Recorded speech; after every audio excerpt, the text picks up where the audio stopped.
Okay guys, it's time for another upgrade to my 2022 Frontier. This time I'm going to change out this lower section here. I found I thought a pretty good deal online off ProX. As you can see, I've already moved my TARDIS label over to the new one. And as you can see, it also has holes for the tow hooks. And I have the tow hooks being painted to go up underneath there. So I've got to take the old one off, figure out where I'm going to relocate my fog lights, and put the new one on. Not sure how much of a project it is, probably not too much, but I'll get the truck back in the garage once everything's settled and jack it up so we can have better access. All right, my latest project.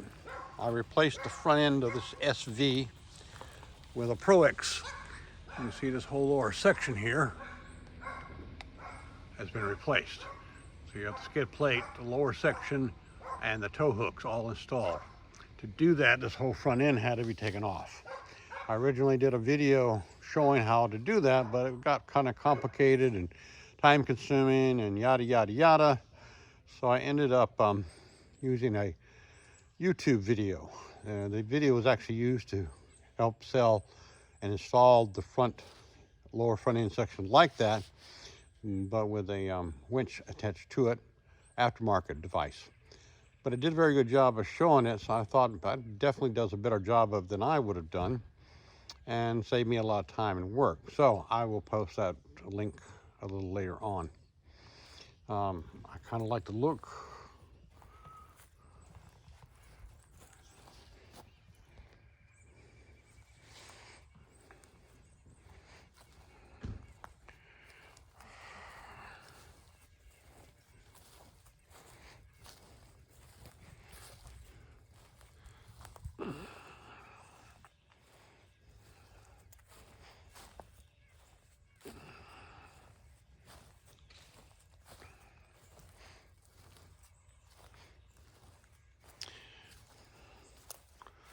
So that's kind of the walk around of what I have.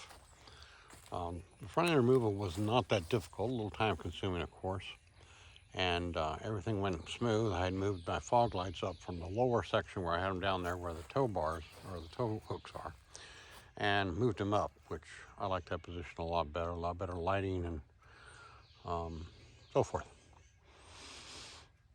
So this was my latest project. Another project I had also done, I think since last time I did a video, was to install the Frontier lighted kick plates, which is also very easy to do. The kick plates kind of expensive, I think. I got them through Nissan. Might be a better alternative somewhere, but I just went ahead and did this because it was a plug and play kind of situation.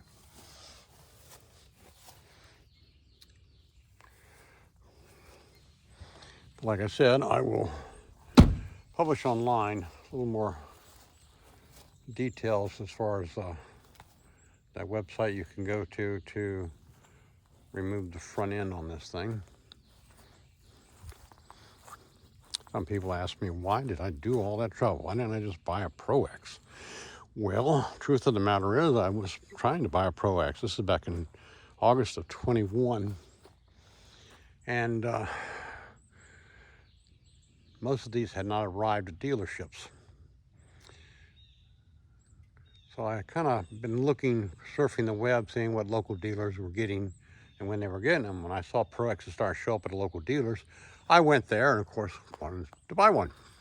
I'd already done all my research. I had 3 Rangers in the past and I was leaning toward that. But in the end, everything leaned toward this as far as price, quality, dependability, although some people may question that from what I've seen online, but I've not had any issues, and the looks of it. So when I went to a dealer about the ProX, I mean, they wanted like a $5,000 markup on the thing. And while I liked it, I wasn't going to pay that. So then I started shopping online and found a dealer, a small local dealer, about 2 hours from where I lived. and did the whole transaction over the phone and online. And they delivered it to me and charged me regular MSRP. Plus, you know, of course, tax and prep, that basic kind of stuff you're going to pay on any kind of new vehicle. So I was very pleased, especially got the color I wanted, got all the options I wanted, except for the ProX. But I basically went back and turned it into a ProX, as you can see from the fender guards and running boards and logos, and now the front end. So yes, I would have bought a ProX and might have preferred it, but in the long run, nobody wanted to make a deal except for these other guys. And so when you go out shopping, don't just stop with the local dealer. With Nissan, you can go online and you can search for any of these Frontiers that are available at local dealers, see what they have, see what they're asking. And before you get stuck with a auto salesperson for half a day, call them, email them. Say, look, this is what I want. You got it. What do you want? And cut a deal. And you will save a lot of money, you will save a lot of aggravation, and a lot of time. I was terribly pleased with the local dealer. Never even met him, the guy I bought this from. Never saw the truck before it was delivered. And I've been totally pleased with the buying situation and the salesperson, the people I dealt with, outside of sending it back for a touch-up on some odds and ends after I bought it. I've not had back at that dealer either. I've used my local dealer for all the warranty stuff and recalls and so forth, and I've been very pleased with that. So, one more time to give you a last rundown of what I've done to this. As you can see, changed out the grill, that's what we're discussing.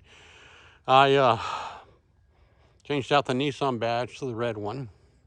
I painted the black insert, painted the black down there, so that all blends. Some of you may have seen my other videos about the LEDs I put on the sides there. Those have been working fine. I put red caps on the wheels. I put the ProX fender guards on. As you can see, I've got running boards. I've added turn signal lights up here. I did have the housing painted so it would match the truck. I put wind guard only on the front, don't run the back very often. I did put one on the roof too, as you can see, which makes it a lot nicer to drive with the sunroof down at speed. I put the logos on the side. As you can see, I've also put the red logo on the back of the truck. High Country trifold, which I've also been very pleased with. Inside these things, I love these things. This is a storage box. Plenty of storage for everything. Folds in place and snaps, one on each side. Put the carpet there. I've got the bed liner on it, spray on bed liner. But the problem with that, nothing slides very well on it. So I put the carpet in there so things like boxes or whatever, I can put on there and slide in and out. These will also come off, they're hinged.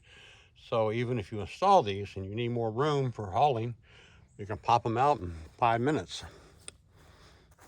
Trifold has been very reliable, very sturdy. I've even stood on this and I weigh close to 200 pounds. So I'm very pleased with that. The rear, which you can't really see right now, but I did install a flashy brake light, as well as LED lights for the back lights. Beyond that, most of the stuff has been interior-wise. Inside, you can see I put a little bling in the drink holder. My tow assistant there. Also have CarPlay on there, and you can't really see, but from one of the videos you can also see that I've installed a wireless charger for my cell phone there. Also front and rear cameras. If you buy anything for your vehicle, buy that. You can see I've got a camera in the front and a camera attached in the back. That has been of benefit in my past So like I said, I would not want to live without it. So that's kind of the grand tour and a little update of what I've been doing lately. I appreciate all those who take a look at my outfit and learn from it, or that I can benefit from it. I'm not the video type of person, but I kind of started doing this and kept up with it. The other thing you can see are my running lights. Some of them called Raptor lights. I just put 3 across the top. Inconspicuous except when they're on. Oh, and just don't forget the hood scoop, although that's been spoke of before, but I never did any kind of video on that. Again, that was painted to match and attached. So, that's my update. If you have any questions, let me know. Have a good day. Okay, this is the video I promised. This is Nissan front Blitz bumper. A very good video to show you how to take the front end off of it. Fortunately, it's also the same color as mine. It's done by a gentleman named Kevin with Victory 4x4. Obviously, he's trying to show you that bumper you see in the picture there and showing you how to install it. So in the process to install that, you have to take the whole front end off, which is the same thing you have to do with the replacement I'm putting on. I got very tempted to buy that thing and put it on instead. It looked very cool, but pretty expensive for something I'd probably use once in a lifetime. So even though I kind of like bling, I guess I bit the bullet on that and put the other front end on instead. Anyway, if you're looking at this, this is sort of inserted in the project I started about the switching out the front end with a ProX front end. And I was going to do everything he shows you on here and video and put it on, but in my search to find some information about how to take certain things off, I came across this and realized he does a much better job. He's got a cameraman, everything's just really well done. So if for some reason you need to take the front end off your Frontier, this is where I would start. So my compliments to him and his company for the excellent video they created and for all the help it gave me, and hopefully it'll be helpful to other people on any kind of front end projects. I thank you.